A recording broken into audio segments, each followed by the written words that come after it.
مجھے بڑے افسوس سے کہنا پڑتا ہے کہ وہ زبان استعمال کی جا رہی ہے جو ہندوستان کی پروپیگنڈا مشین پاکستان کی فوج کے خلاف استعمال کرتی ہے.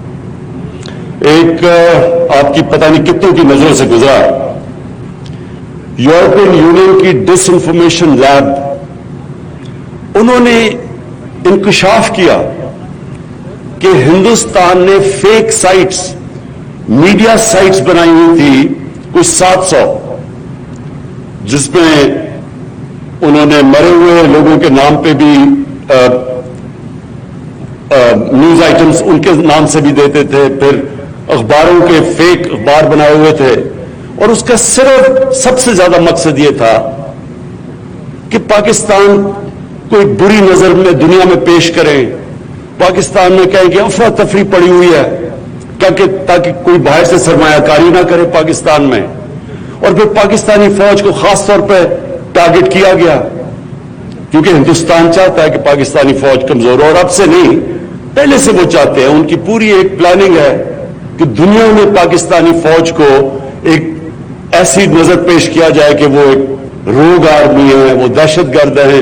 نریندر مودی پچھلے آرمی چیف کو تو کھل کے کہتے تھے کہ دہشت گرد ہے.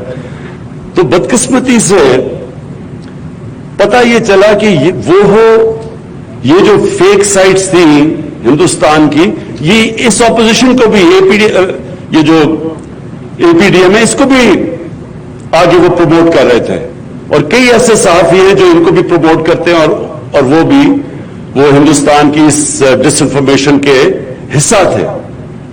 تو کہنے کا مقصد یہ ہے کہ پہلی دفعہ ہوا ہے کہ پاکستان کی اپوزیشن اس طرح پاکستان کی فوج کو ٹارگٹ کر رہی ہے, آرمی چیف کو, آئی ایس آئی چیف کو. اس کی کوئی پہلی مثال نہیں ہے. اور ٹارگٹ کیا کر رہے ہیں, کیا رہے ہیں کہ جناب الیکشن جو تھا وہ انہوں نے کیونکہ فوج نے دھاندلی کروائی اس لیے سلیکٹڈ گورنمنٹ ہے. تو اس کے لیے کوئی ان سے پوچھے کہ اگر الیکشن میں دھاندلی ہوئی تھی تو کیا آپ گئے تھے الیکشن کمیشن کے پاس, کیا آپ سپریم کورٹ گئے, کیا آپ پارلیمنٹ میں آئے, کوئی آپ نے فورم پہ کہا کہ دھاندلی ہوئی ہے؟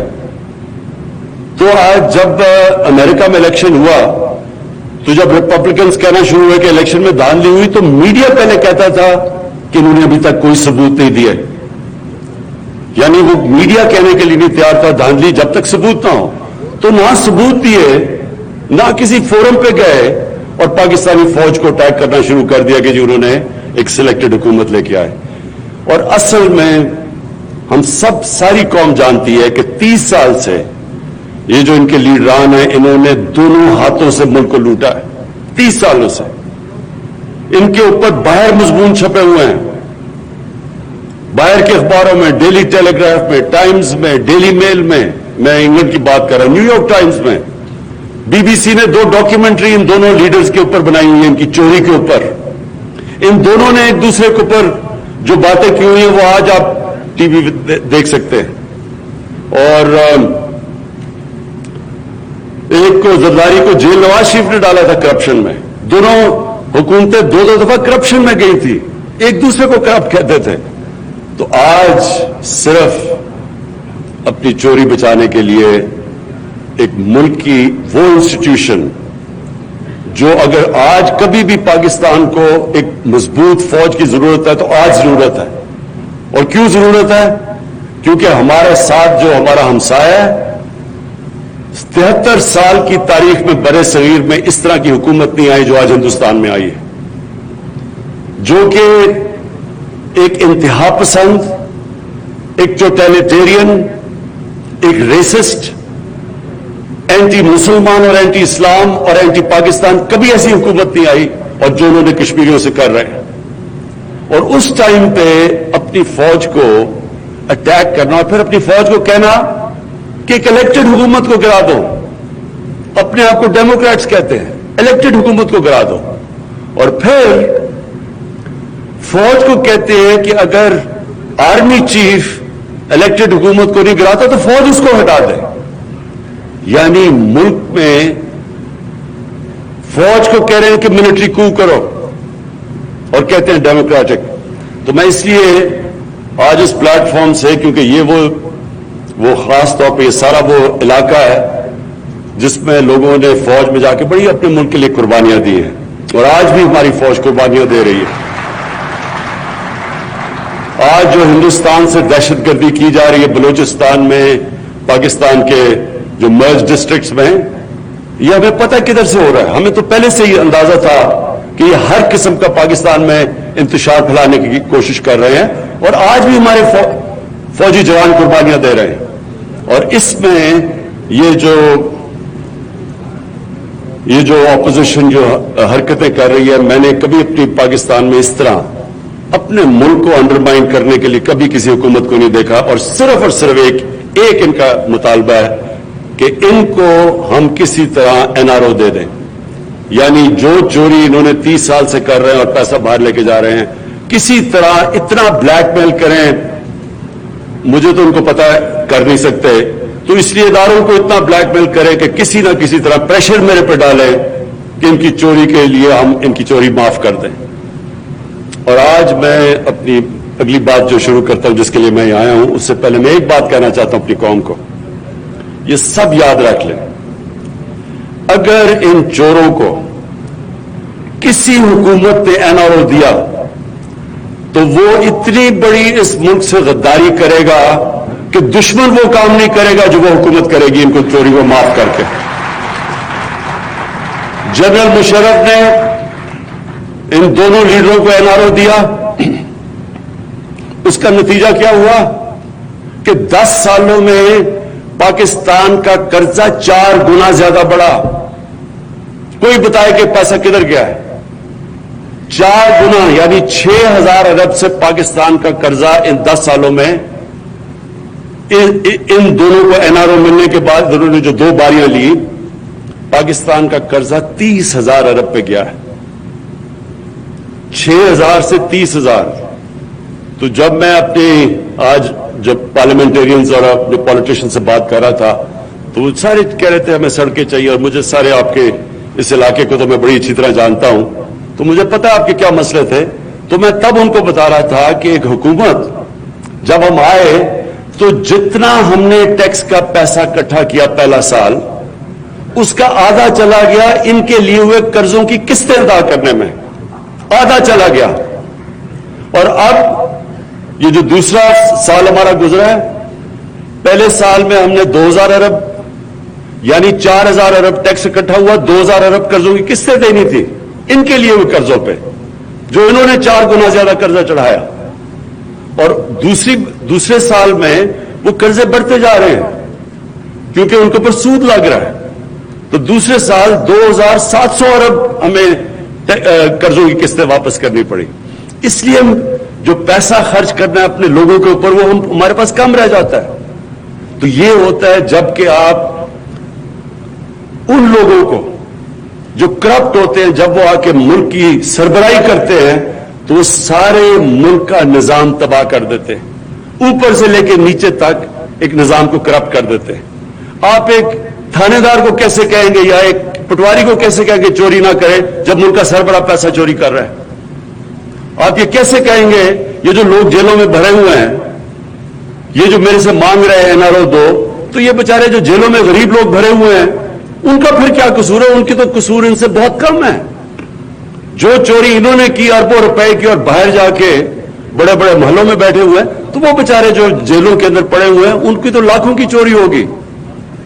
اور اگر ان لوگوں کو سزا ہم نہیں دیتے, تو مجھے یہ بتائیں کہ کیا ہم اپنے بچوں کو بتا رہے ہیں کہ طاقتور اس ملک میں جو مرضی کرے, وہ بلیک میل کر کے NRO لے لے, اور صرف غریب آدمی کے لیے جیل ہے؟ اور اس لیے میں اپنی قوم کو بار بار یاد کراتا ہوں کہ نبی صلی اللہ علیہ وسلم نے کہا تھا کہ تمہارے سے پہلے بڑی قومیں تباہ ہوئیں جو طاقتور کو NRO دیتی تھی اور کمزور لوگوں کو بیچاروں کو جیلوں میں ڈالتی تھی. اب جی میں چکوال کے اوپر آتا ہوں, جس کے لیے آج میں یہاں آیا تھا. دیکھیں, جو مجھے یاسر آپ کی بات بڑی آج پسند آئی, صرف میں ایک جگہ اگری نہیں آپ سے کرتا کہ آپ نے کہا کہ انڈسٹریل ریولوشن جب آئی یورپ کے اندر تو مسلمان ملکوں کے اندر ہم نے تعلیم پہ زور نہیں دیا. یہ ایکچولی ٹھیک بات نہیں ہے. جب یورپ کے اندر انڈسٹریل ریولوشن آئی تو اس کی ایک اور بہت بڑی وجہ تھی. اس کے ساتھ ساتھ یورپ کے اندر ڈیموکریٹک موومنٹ بھی شروع ہو گئی, اور جو وہاں جب انڈسٹریل ریولوشن آئی تو ان کی جو لیڈرشپ تھی وہ میرٹ کے اوپر آنی شروع ہو گئی, اور وہ اکاؤنٹیبل تھی, یعنی قانون کے نیچے تھی ان کی لیڈرشپ. ہوا کیا کہ مسلمانوں کا جو ہمارا سفر شروع ہوا مدینہ کی ریاست سے, وہ بڑے ڈیموکریٹک سٹرکچرز تھے. مدینہ کی ریاست کے اندر جو خلیفہ وقت تھا وہ اکاؤنٹیبل تھا. عام آدمی حضرت عمر سے پوچھا مسجد میں کہ جی بتائیں آپ نے یہ کپڑے نئے کپڑے کدھر سے لیے, اور حضرت عمر نے جواب دیا. یہ نہیں کہا جس طرح بھی یہ فضل الرحمان نے کہا جی میں تو خود صادق امین ہوں, میں نے خود ہی فیصلہ کر لیا, میں صادق امین ہوں, میں جواب دے نہیں ہوں کسی کا. اور پھر دو خلیفہ وقت جا کے عدالت پہ کھڑے ہوئے. قانون کی بالادستی تھی, قانون اوپر تھا سب سے. اور ڈیموکریسی کی دو چیزیں سب سے جس کی وجہ سے دنیا میں ڈیموکریسی آگے بڑھی, ایک قانون کی بالادستی اور دوسری میریٹوکریسی تھی. تو جو بادشاہ تھی, جو ہم پیچھے رہ گئے, ہم اس لیے پیچھے رہ گئے کہ وہ جمہوریت کی طرف جانا شروع ہو گئے, اور ہم کدھر مدینہ کی ریاست میں جمہوریت, ہمارے پاس سارے جو سٹرکچرز جمہوری تھے, ہم بادشاہت کی طرف جانا شروع ہو گئے. اور بادشاہت کے اندر دو چیزیں ہوتی ہیں جو ایبسولوٹ کنگشپ جسے کہتے ہیں, اس میں نہ بادشاہ اکاؤنٹیبل ہوتا ہے, اور دوسری چیز میرٹ نہیں ہوتی. جو ڈیموکریسی ہوتی ہے وہاں لیڈرشپ میرٹ پہ آتی ہے, جو بادشاہت ہے وہاں تو خون کے اوپر لیڈرشپ ہے. اب آپ یہ دیکھ لیں, دونوں بڑے بڑے جو اس ملک میں جنہوں نے 30 سال میں اس ملک میں چوری کی اور آج اربوں پتی ہیں اور باہر بھی پیسہ ان کا اور بچے بھی باہر ہیں, ان کے جو دو بچے, اب ایک کا بیٹا ایک کی بیٹی اب جو یہ NRO کے جلسے کر رہے ہیں, تو ان سے کوئی پوچھے کہ آپ کی کوالیفیکیشن کیا ہے, کیا وجہ ہے کہ آپ دونوں پارٹیز کے سربراہ بنے ہوئے ہیں, کیا کیا آپ نے؟ آپ اگر کوئی نوکری, چھوٹی سی بھی نوکری لینے جاتے ہیں تو پہلا سوال آپ سے یہ پوچھا جاتا ہے کہ آپ کا جاب ایکسپیرینس کیا ہے, آپ نے کیا کیا زندگی میں. جاب ایکسپیرینس کے بغیر آپ کو کہیں نوکری نہیں ملتی. تو ان دونوں سے اگر کوئی پوچھے کہ آپ کا جاب ایکسپیرینس کیا ہے تو وہ کہیں گے جی ہمارے دونوں کے باپ پاکستان کے کرپٹ ترین آدمی تھے اور ان کے اوپر کیسز چل رہے ہیں اور عدالتوں میں کنوکٹ ہو رہے ہیں, یہ ہماری کوالیفیکیشن ہے. اور تو ان کی کوالیفیکیشن کوئی نہیں, 1 گھنٹے کا دونوں نے کام نہیں کیا زندگی میں, 1 گھنٹے کی کمائی نہیں کی, تو وہ ملک چلانے جا رہے ہیں. آپ ایک فیکٹری کے لیے آپ ذرا MD کو ذرا ریکروٹ کریں گے تو ذرا دیکھیں وہ کیا کیا سوال پوچھتے ہیں اس فیکٹری سے کہ بتائیں تم نے کیا کیا کیا زندگی میں. تو یہاں ملک چلانے جا رہے ہیں, اور جاب ایکسپیرینس کیا ہے کہ ہم بڑے شان و شوکت میں پلے ہیں لیکن بدقسمتی سے وہ حلال کا پیسہ نہیں تھا. اچھا جی, میں جو انڈسٹریل ریولوشن سے شروع ہوا تھا, جو قومیں آگے بڑھی ہیں, جب تک ہم تعلیم کے اوپر زور نہیں دیتے کوئی زندگی میں شارٹ کٹ نہیں ہے. ہم اگر سمجھ رہے ہیں کہ تعلیم کے بغیر کوئی ملک آگے بڑھ جائے گا, یہ فیری ٹیلز میں بھی نہیں ہوتا. اس لیے نبی صلی اللہ علیہ وسلم نے جنگ بدر کے بعد ایجوکیشن ایمرجنسی ڈکلیئر کی. انہوں نے, حالانکہ پیسے نہیں تھے, برے حالات تھے, امہ کے بہت برے حالات تھے, جنگ بدر میں غریب لوگ تھے سب,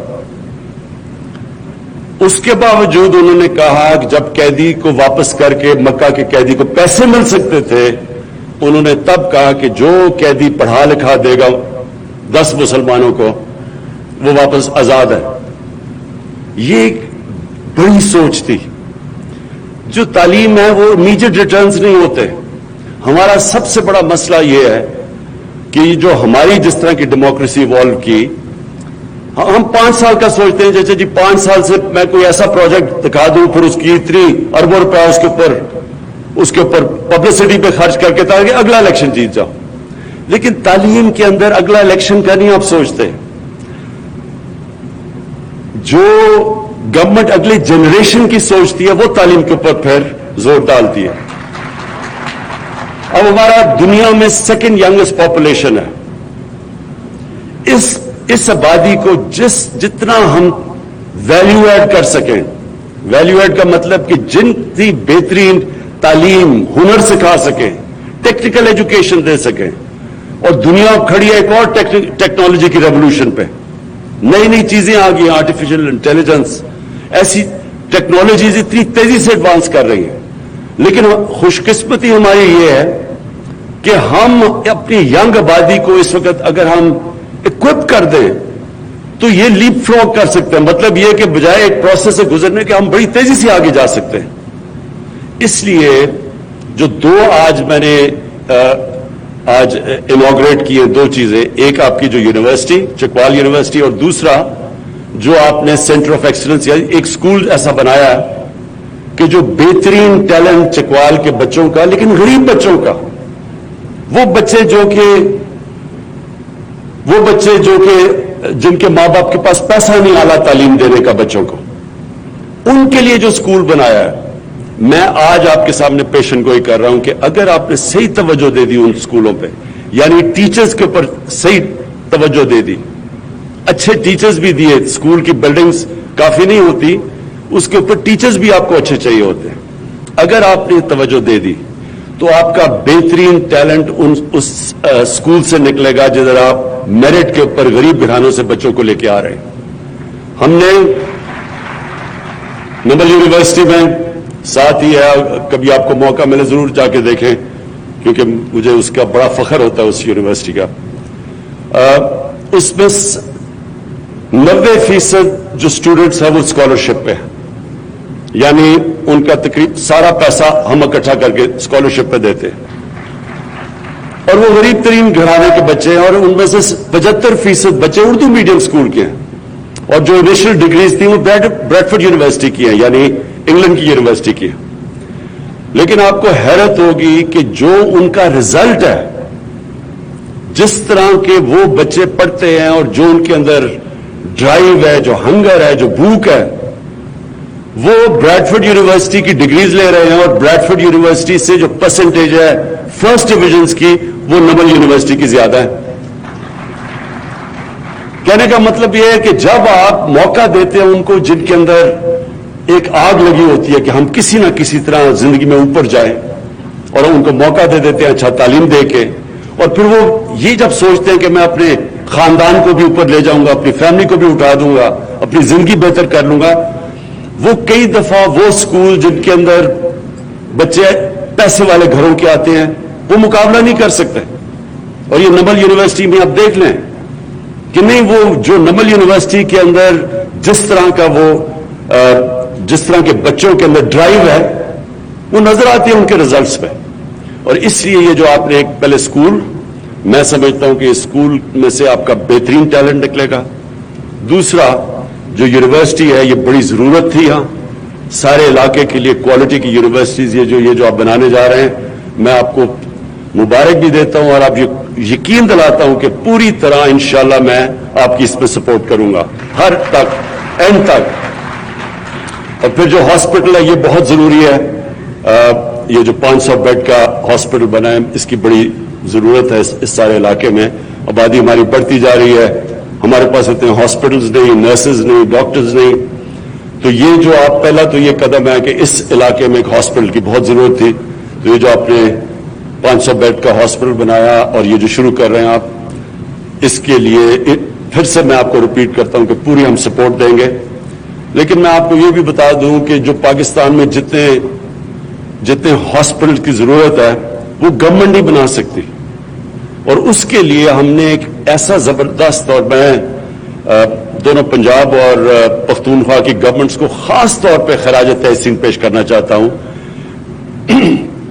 کہ جو ہیلتھ کارڈ ہے، جو ہیلتھ کارڈ لے کے آئے ہیں یہ انشاءاللہ آپ دیکھتے رہیں. میں آپ کے سامنے یہ بھی پیشن گوئی کرتا ہوں کہ 5 سال 6 سال 8 سال 10 سال تک، میکسیمم 10 سال تک یہاں کا جو ہیلتھ سسٹم ہوگا ہمارے سے بڑے امیر ترین ملکوں کا بھی وہ ہیلتھ سسٹم نہیں ہوگا جو پاکستان کا بننے جا رہا ہے. اور وہ کیوں؟ وہ اس لیے کہ ہیلتھ کارڈ میں ہر خاندان میں، اور فیصلہ ہوا ہے کہ اگلے سال کے اینڈ تک ہر پنجاب کا اور پختونخوا کا خاندان اس کے پاس ہیلتھ انشورنس ہوگی. اس کو کہتے ہیں یونیورسل ہیلتھ کوریج. یہ آپ حیران ہوں گے، میں پھر سے کہہ رہا ہوں، امیر ترین ملکوں کے اندر بھی یونیورسل ہیلتھ کوریج نہیں ہے. یہ جو کارڈ ہے ہیلتھ کارڈ، اس سے کیا ہوگا؟ اب تک کیا ہوتے تھے کہ اچھے پرائیویٹ ہاسپٹل صرف بڑے شہروں میں چلے جاتے تھے کیونکہ پیسہ تو بڑے شہروں میں ہے، تو چھوٹے شہروں میں پرائیویٹ ہاسپٹل بناتا ہی کوئی نہیں تھا. اب ہم پرائیویٹ ہاسپٹلس کو انکریج کر رہے ہیں. انشاءاللہ ان کو سستی زمینیں دیں گے ہاسپٹل پرائیویٹ سیکٹر کو آنے میں. ساری ان کی جو اکوپمنٹ پاکستان میں ہیلتھ ہاسپٹل کی اکوپمنٹ پاکستان میں نہیں بنتی، ساری وہ ہم ان کو ڈیوٹی فری اجازت دیں گے باہر سے امپورٹ کرنے کی. اور اس کے بعد ہیلتھ کارڈ کی وجہ سے جب عام ہر گھر کے پاس ایک ہیلتھ کارڈ آ جائے گا گھرانے میں، تو کوئی بھی جا کے، اور ہیلتھ کارڈ میں آپ کسی بھی ہسپتال میں جا کے اپنا علاج کروا سکتے ہیں. یہ نہیں کہ صرف گورنمنٹ ہاسپٹل، کسی بھی پاکستان کے ہسپتال میں ہیلتھ کارڈ سے آپ اپنا علاج کروا لیں گے. اس سے یہ ہوگا کہ غریب ترین علاقوں کے اندر جب سب لوگوں کے پاس ہیلتھ فیملیز کے پاس ہوگا تو پھر پیسہ کا تو مسئلہ نہیں ہوگا. تو اس سے انشاءاللہ پورا ہم اپنا ایک ہیلتھ سسٹم کھڑا کریں گے پاکستان میں، جو کہ سارے علاقوں کو کور کرے گا، غریب علاقوں کو بھی. اور یہ میرا ایک، مجھے انشاءاللہ جب لوگ کہتے ہیں کہ کیا، مجھے میرے سے پوچھتے ہیں کہ آپ کے جب 5 سال پورے ہوں تو آپ کیا چاہیں گے کہ پاکستان میں کیا چیز ہوگی تو آپ سمجھیں گے آپ کامیاب ہوں. تو میں 5 سال کے اپنے بعد سب سے پہلے یہ چاہوں گا کہ ہم اپنا جو قرضے ہیں، جو کرنٹ اکاؤنٹ، جو ہمارے ڈیفیسٹس ہیں، ایک بیرونی خسارہ ہے اور ایک اندرونی خسارہ ہے. تو میں یہ چاہوں گا کہ یہ دونوں خساروں کو ہم کم کر کے ادھر لے آئیں کہ پاکستان اپنے پیر پہ کھڑا ہو جائے. جو بیرونی خسارہ ہے وہ تو آپ کو، مجھے سب سے زیادہ فخر یہ ہے کہ پچھلے 5 مہینے میں جو ہمارا، جس کو کرنٹ اکاؤنٹ کہتے ہیں، اس کا جو سب سے بڑا خسارہ ہمیں ملا تھا 2.25 سال پہلے، آج میں فخر سے یہ کہتا ہوں کہ 5 مہینے مسلسل ہمارا جو کرنٹ اکاؤنٹ ہے وہ سرپلس میں چلا گیا ہے، اور 17 سال کے بعد یہ ہوا. اب دوسری زور لگانا ہے کہ اپنا جو فسکل ڈیفیسٹ ہے، یعنی ہماری جو آمدنی ہے وہ ابھی بھی کم ہے، ہمارے خرچے زیادہ ہیں، لیکن ابھی تک مجھے اس کا ابھی تک یہ فخر ہے کہ آج اگر ہمیں قرضوں کی قسطیں واپس نہ کرنی پڑیں، جو کہ قرضے انہوں نے پچھلوں نے لیے تھے، تو ہم نے اپنی آمدنی اور خرچے کو اب بیلنس کر لیا. یعنی ہمارا خسارہ نہیں ہے. خسارہ تب آتا ہے کیونکہ ہمیں یہ قرضوں کی قسطیں دینی پڑتی ہیں، اور انشاءاللہ وہ آمدنی ہم بڑھانے کی پوری اب زور لگا رہے ہیں، اپنے ملک میں ویلتھ کریشن کر رہے ہیں. اور مجھے پورا یقین ہے کہ انشاءاللہ جب اگلے ہمارے 5 سال پورے ہوں گے تو یہ سب سے پہلے تو یہ کہ جو قرضوں کا بوجھ ہے انشاءاللہ اس کو کم کریں. اس کے بعد جو دوسری چیز ہے کہ عام آدمی کی زندگی کیسے بہتر ہو. اگر عام آدمی کی زندگی بہتر ہو، غربت یہاں کم ہو گئی، لوگوں کی بنیادی ضروریات، ان کی صحت کا ہم دھیان رکھ سکے، ان کے لیے ہم تعلیم، ہر غریب گھرانے کے لیے موقع ملے تعلیم کا. اور یہ جو ہمارے جو دور دراز علاقے ہیں وہاں اسکول خالی پڑے رہتے ہیں، وہاں سسٹم ٹھیک نہیں ہے، پورا زور لگا رہے ہیں کہ اب یہ جو ایجوکیشن کا سسٹم ہے ایسے کریں کہ اس کو ڈی سینٹرلائز کر دیں. اور ساتھ ساتھ اس کے ساتھ جو ہمارا لوکل گورنمنٹ سسٹم آ رہا ہے، جو بلدیاتی الیکشن آ رہے ہیں، یہ پاکستان میں ایک انقلابی سسٹم ہے. اور اس سسٹم کے ذریعے ہم اپنی جو دیہاتی علاقوں کے اندر جو ڈسٹرکٹس ہیں، جس طرح چکوال ہے، میاں والی، وہ لوکل گورنمنٹ کے اندر اسکولوں کو اوورسی کرے.